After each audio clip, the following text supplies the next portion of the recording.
friend. I'm Marcy Farrell from ThankfulHomemaker.com, and we're working through a little shorter episode today. And the question we're working through is how can we intentionally keep the focus more on Christ this Christmas? So one aspect I want to remind us is many times we can look at that ever-growing to-do list, right? And there's a lot of seemingly good things on that list. And we can forget the most important items that should be at the top of our list. And that priority item being time with the Lord.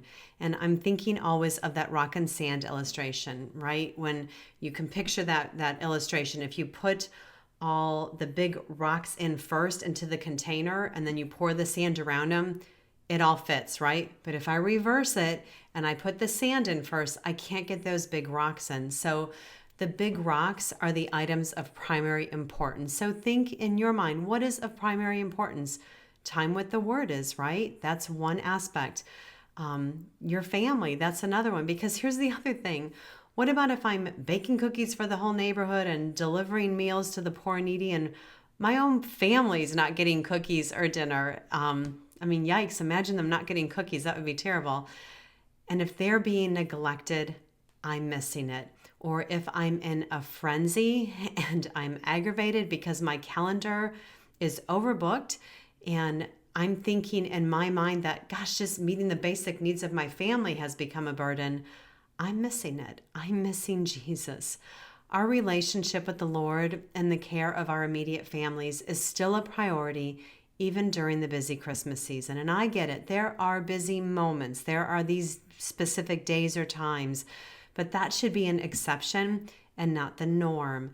And our attitudes, this is a big one, our attitudes in those busy time is still an area we need to seek God's help with. That is still an area that we need to have in obedience to what His Word calls us to as His children. So the question here is, how do we intentionally keep the focus on Christ? It does begin first and foremost with our own hearts and attitudes. We have such an impact on our homes as wives and mothers. And I'm reminded here again of Mary. That first Christmas night was not this pristine, calm moment that we picture when we look at our pretty nativity scenes. Our homes can look anything but calm during this season. But Mary, who treasured and pondered these things in her heart, chose to trust the Lord in the midst of all the chaos.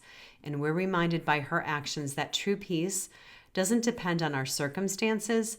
Peace comes when we set our hearts on what's true and lasting and not on temporary earthly things. So I'm going to just share a couple of quick thoughts on areas most of us have as part of our Christmas celebration and how we can practically do this in our homes to keep a focus on Christ. This is a bite-sized one, so this is short. I'll link to a longer episode I have about this.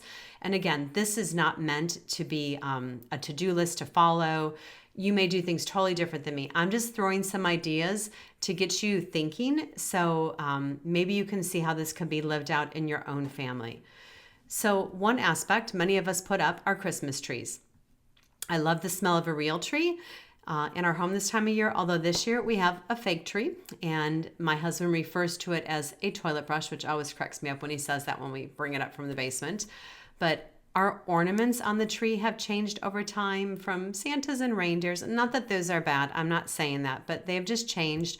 And we continue to pick up more ornaments as we see them about that kind of point us to the true celebration and the true meaning of Christmas, why we are celebrating. So we have things like a nail. We have, or I should say it's like a spike. We have ornaments that are nativity scenes. We have the names of Jesus ornaments. Ever Thine Home is a great spot to get some of these things. And various other ornaments that point us to Jesus.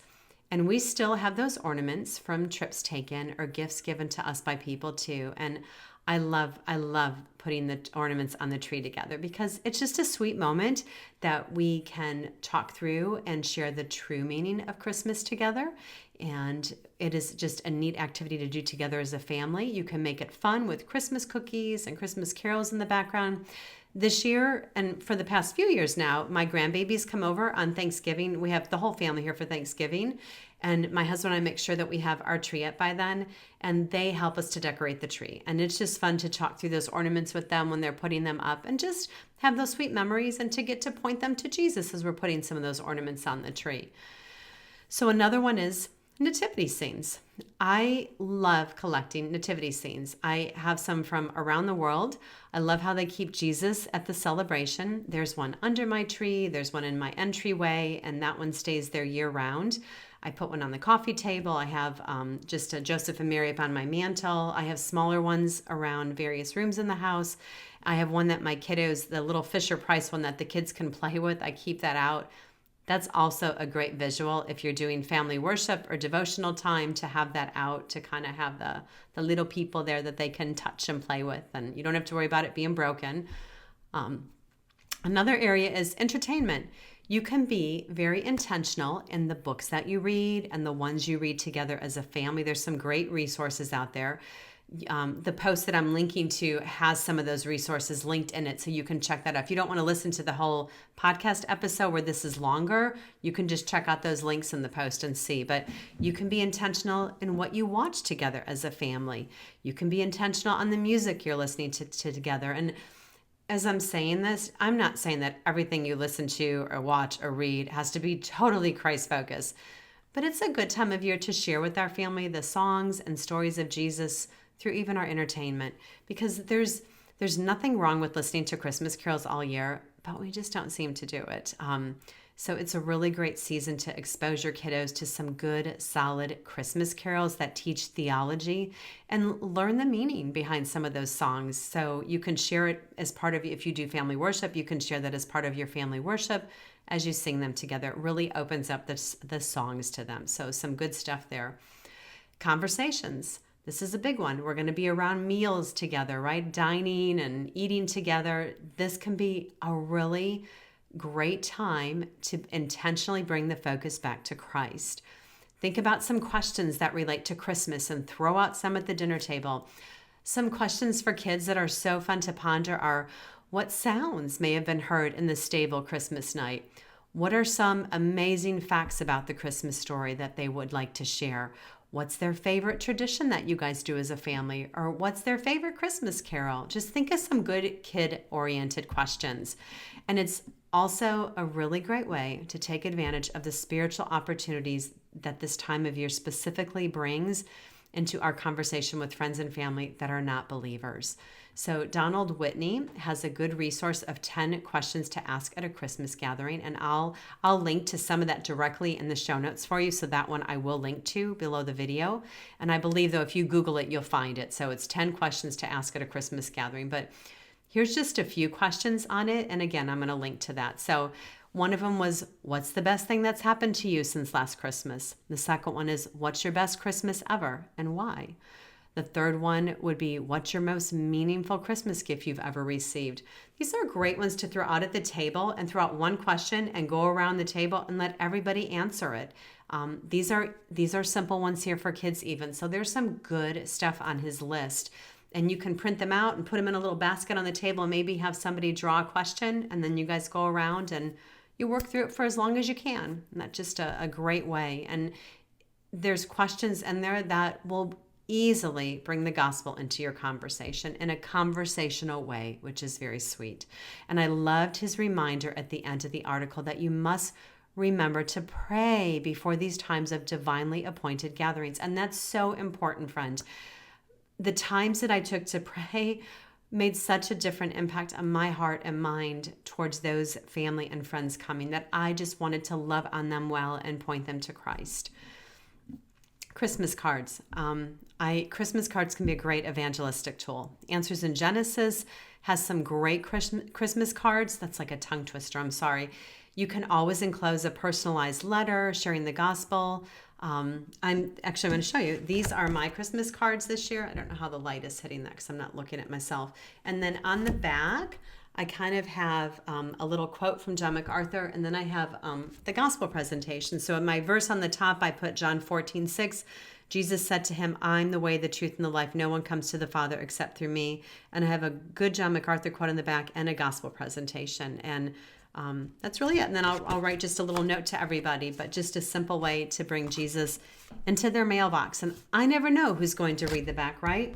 So as I do write my cards out, I pray over each one. As I'm getting ready to put them in the envelope, I pray for that family and lift them up to the Lord. And I pray that He'll do His work there with that.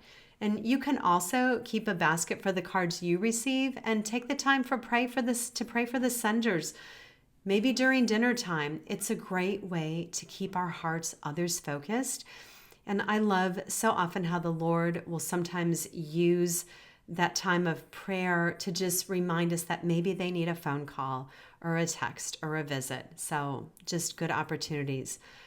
Some ways you can serve others this time of year. You can deliver cookies and Bibles to your local police and fire stations. They love that. Tuck a gospel tract inside each Bible, kind of by the Gospel of John. It's a great way to do it. Think about things like, don't forget to see what needs there are within your own church family to meet. And are there missionaries that you can reach out to that your church supports that may need cards or letters or gifts? You can invite your neighbors over for dinner and include them in your time of family worship.